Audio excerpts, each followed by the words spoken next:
आज हम जिस मूवी के बारे में बात करने वाले हैं उसमें कॉमेडी, रोमांस, हॉरर सब कुछ है जी। इस मूवी का नाम है स्पॉन्टेनियस। मूवी की शुरुआत में हम देखते हैं कि मारा अपनी क्लास में बैठी बोर हो रही होती है। वो अपनी पेंसिल नीचे गिराती है और उसको उठाने के लिए नीचे झुकती है। जैसे ही उसका हाथ पेंसिल तक पहुंचता है उसके आगे बैठी लड़की ब्लास्ट हो जाती है। सारे बच्चे क्लास से भागने लगते हैं लेकिन मारा वहीं बैठी रहती है। सभी स्टूडेंट्स उसको पसंद करते थे लेकिन एक लड़का तो उसको कुछ ज्यादा ही पसंद करता था। जैसे ही सारे बच्चे बाहर भागने लगते हैं टेस को मारा उसके सामने दिखाई देती है। टेस मारा से पूछती है कि क्या हुआ है। वो किसी की बातों पर यकीन नहीं करती लेकिन फिर उसका ध्यान मारा के जूतों पर जाता है। हम देखते हैं क्लास में फॉरेंसिक टीम पहुंच जाती है और वहाँ पर मौजूद सभी चीजों को इकट्ठा करके देखती है। तभी पता चलता है कि उस लड़की के सिवा कुछ ब्लास्ट नहीं हुआ है। फिर हम देखते हैं कि उस क्लास के सभी स्टूडेंट्स को पुलिस स्टेशन बुलाया जाता है और उन सभी से पूछताछ चल रही होती है। इस पर मारा पुलिस ऑफिसर की बातों का मजाक बनाती है लेकिन पुलिस वाले उसकी होशियारी समझ जाते हैं। सभी स्टूडेंट्स को नहाने के लिए कह दिया जाता है और मारा अपने जूते वापस मांगती है।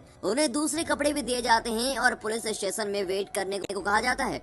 डेलन ये सब देखकर कहता है कि सब कुछ क्रोनबर्ग मूवी की तरह लग रहा है, जिस पर मारा ही हंसती है। बाकी सभी स्टूडेंट इस ब्लास्ट को लेकर बातें करने लगते हैं और ये कहते हैं कि ये सब हो क्यों रहा है। तभी एक लड़की पुलिस से पूछती है कि उन्हें यहाँ से कब जाने दिया जाएगा, जिस पर मारा कहती है कि जब तक उनको इस बात पे यकीन नहीं हो जाता कि ये सब उनके साथ दोबारा ना हो। आगे हम देखते हैं कि मारा के पेरेंट्स उसको पुलिस स्टेशन लेने आते हैं और लेके घर चले जाते हैं। मारा घर जाते ही अपने रूम में जाती है और स्मोक करने लगती है। वैसे उसके फोन पे एक मैसेज आता है जिसमें लिखा होता है कि तुम मेरी क्रश हो। मारा उससे बात करनी स्टार्ट कर देती है। अगले दिन उस लड़की को दफनाने के लिए ले जाया जाता है। मारा और टेस भी जाते हैं। वो दोनों ये नोटिस कर रहे होते हैं कि उस लड़की के फादर कार्ड से स्टिकर निकाल रहे हैं। फिर वो दोनों डेल्टन ट्विस्ट के पास मशरूम लेने जाती हैं, लेकिन टेस मारा को मना कर देती है। टेस मारा को लेके कॉफी शॉप में चली जाती है और मारा सारा मशरूम टेस की कॉफी में मिला देती है। मारा और टेस बचपन से ही दोस्त होते हैं और डिसाइड करते हैं कि वो बूढ़े होने तक एक साथ ही रहेंगे। वो दोनों उस लड़की की बातें करने लगते हैं कि डेलन वहाँ जाता है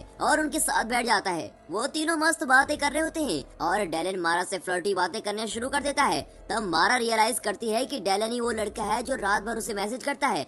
अब मारा की मशरूम खाने से तबीयत खराब हो जाती है और वो वॉशरूम में चली जाती है। यहाँ डेलन भी आ जाता है। जब मारा वॉमिट कर रही होती है तो डेलन उसके बाल पीछे से पकड़ लेता है। मारा और डेलन बात करने लगते हैं और वो दोनों रात भर बातें करते हैं और कहते हैं कि उन दोनों ने उस सीन को मिस कर दिया। डेलन मारा को घर छोड़ देता है और डेट के लिए पूछता है। बाद में हम देखते हैं कि टेस और मारा बेड पर लेटे होते हैं और मारा कहती है कि वो अब ड्रग्स नहीं लेना चाहती। अगले दिन टेस और मारा के स्कूल में होमकमिंग गेम रखा होता है और सभी स्टूडेंट्स अलग अलग ड्रेसेस पहन कर आते हैं। वो दोनों देखती हैं कि बाकी स्टूडेंट्स ने उस लड़की के लिए श्रेन बनाया होता है और उधर डेलन उनके पास आता है और देखते हैं कि मारा ने कैरी की तरह ड्रेस पहनी है। मारा और डेलन लाइब्रेरी में चले जाते हैं और वहाँ बैठ के बातें कर रहे होते हैं। मारा डेलन को पूछती है कि उसको उसके ऊपर क्रश कब से हुआ। डेलन उसे कहता है कि जिस दिन मैंने क्लास में तुम्हें पहली बार देखा था तभी से मैं तुम्हारा दीवाना हो गया था और फिर जिस दिन वो लड़की ब्लास्ट हुई तो तुमने कहा था कि धीरे धीरे सभी मर जाएंगे। उसी दिन से मैंने सोचा कि अब मैं अच्छे वक्त का इंतजार नहीं करूंगा और सब कुछ बता दूंगा। मारा और डेलन गेम देखने स्टेडियम में जाते हैं। यहाँ मारा जॉक्स की फोटोज क्लिक कर रही होती है और प्लेयर्स का लाइन में खड़े होने का वेट करती है। मारा डेलन को बताती है कि वो उसको कब से पसंद करने लगी है। दोनों एक साथ बहुत ही खुश होते हैं लेकिन अचानक से सभी लोग वहाँ भागने लगते हैं और चिल्लाने लगते हैं क्योंकि स्टेडियम में एक और स्टूडेंट ब्लास्ट हो गया होता है। डेलन मारा का हाथ पकड़ता है और उसको स्टेडियम से बाहर लेके जाता है और वो एक दूसरे को स्टेडियम के पीछे गले लगाते हैं। अगले दिन न्यूज़पेपर में इन ब्लास्ट की न्यूज आती है और इन ब्लास्ट को द कन्विक्टन कट्स का नाम दिया जाता है। मारा के पेरेंट्स उसको कहते हैं कि स्कूल शायद से बंद हो जाए लेकिन वो एडमिशन के लिए ट्राई कर रहे हैं। जब ये खत्म हो जाए तो तुम्हें अपने कॉलेज में स्टार्ट करने में दिक्कत ना हो। लेकिन वो उनकी बातों को मजाक बनाती है और वहाँ से चली जाती है। उसके पेरेंट्स उसको नहीं बता पाते कि आगे सिचुएशन और भी खराब होने वाली है। उसी रात को डेलन मारा को आइसक्रीम ट्रक में लेने आता है जो उसको उसी दिन मिला था। वो दोनों उस स्कूल पार्टी में जाते हैं जो डेड स्टूडेंट्स की याद में रखी जाती है। वो दोनों ड्रिंक करते हैं और बाहर आ जाते हैं और घूमने लगते हैं। वो दोनों अपनी बोतल फेंक देते हैं और हंसते हंसते कहते हैं कि ये सब इसकी वजह से हो रहा है। वो दोनों आपस में बातें कर रहे होते हैं और कहते हैं कि ऐसा क्या है जो उन सभी स्टूडेंट्स की जान ले रहा है। वो दोनों चलते चलते रुक जाते हैं और किस करना स्टार्ट कर देते हैं। तभी अचानक एकदम उस घर से चिल्लाने की आवाज आने लगती है और सभी स्टूडेंट्स उधर से भाग रहे होते हैं। मारा और डेलन वहाँ जाकर देखते हैं तो एक और स्टूडेंट ब्लास्ट हो गया होता है। फिर देखते हैं कि टेस और मारा एजेंट रोसेट के पास जाते हैं और उनसे पूछते हैं कि ये सब हो क्यों रहा है। लेकिन रोसेट कहती है कि ये सब उसे भी नहीं पता और उनसे हेल्प मांगती है। वो उन दोनों को ड्रग्स लाने के लिए कहती है। मारा और टेस डेल्टन ट्विस्ट के पास जाती हैं और कहती हैं कि एजेंट रोसेट ने उनसे ड्रग्स मंगवाए हैं।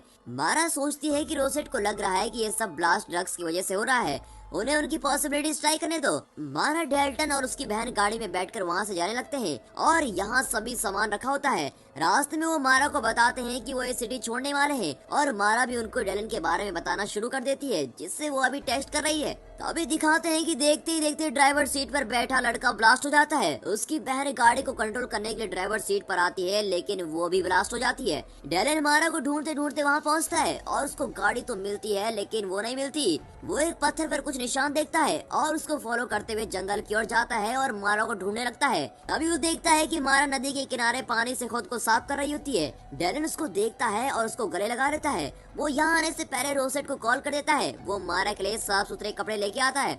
डेलन नोटिस करता है कि उन दोनों को एक हैजमेट सूट वाला इंसान देख रहा होता है और देखते देखते वहाँ और भी वैसे लोग आ जाते हैं। हम देखते हैं मारा हॉस्पिटल के बेड पर पड़ी है और डॉक्टर उसको कहती है अब वो यहाँ पर सेफ है। मारा बहुत घबरा जाती है और इधर उधर देखती रहती है। उसके साथ वाले बेड पर डेलन भी लेटा होता है। अब वो दोनों डॉक्टर से मजाक करते हैं और उसको कंफ्यूज कर देते हैं। उसी रात को डेलन मारा को बताता है कि उनकी पूरी क्लास यहाँ क्वारंटीन हुई है। वो दोनों अपने बेड से एक साथ जोड़ देते हैं। वो मारा को अपनी गर्लफ्रेंड कहता है, जो मारा को बहुत अच्छा लगता है, और डेलन मारा को बताता है कि डॉक्टर्स उनसे कई सवाल पूछ रहे हैं। डेलन बताता है गवर्नमेंट ने उन्हें ऑफिशियली क्वारंटीन करके रखा है और है डॉक्टर सभी बच्चों से बात करती है। वो बताता है कि डॉक्टर्स उनसे उन स्टूडेंट्स के बारे में पूछती है जो ब्लास्ट में मारे गए हैं, उनकी ड्रीम्स, उनकी फीलिंग्स, उनके इमोशन और वो कॉलेज में क्या करने वाले थे। जब मारा से डॉक्टर ने ये सब पूछा तो मारा ने सिर्फ इतना कहा कि उसे जिंदा रहना है। और उसी रात को मारा और टेस अपनी स्कूल के दिनों की बात कर रहे होते हैं। उन्होंने कैसे क्लासेस बंक किए होते हैं वो सारी बातें कर रहे होते हैं। टेस को मारा की चिंता होती है कि कहीं इसके साथ भी वो ना हो और टेस मारा से प्रॉमिस कर लेती है कि अगर उसको कुछ हो गया तो वो भी नहीं बचेगी। अगले दिन सभी स्टूडेंट्स रिक्रिएशनल रूम में होते हैं। इस पर मारा शिकायत करती है कि वो बोर हो रही है और वो वहाँ से जाना चाहती है, लेकिन सभी स्टूडेंट्स ही वहाँ से जाना चाहते थे और इसके लिए वो ट्राई भी कर चुके थे। इसलिए सभी स्टूडेंट्स उन ब्लास्ट की बातें करने लगते हैं। दो लड़कों में बहस हो जाती है, वो कोई श्राप है या कोई अच्छा ही। डेलन बहुत बेकार सा आइडिया देता है और सभी स्टूडेंट उसको बोलना शुरू कर देते हैं। अब डेलन और मारा एक साथ शो लेते हैं और एक दूसरे को किस करते हैं। बाद में हम देखते हैं कि एक रूम में सभी स्टूडेंट्स को government officer power point presentation दिखा रहा होता है और कहता है कि आप लोगों को मेरे सवालों का जवाब देना पड़ेगा। मारा ये सब देखकर ये समझ नहीं पाती कि वो लोग उनकी हेल्प कर रहे हैं या उनका मजाक बना रहे हैं। वो ऑफिसर उनको बेकार सा जवाब देता है और सारे बच्चे हंसने लगते हैं। ये सब देख के वहाँ एक और स्टूडेंट ब्लास्ट हो जाता है और एक के बाद एक स्टूडेंट ब्लास्ट होने लगता है और रात को एक और स्टूडेंट ब्लास्ट हो जाता है। डॉक्टर बार बार टेस्ट करते हैं और वजह का पता करते हैं।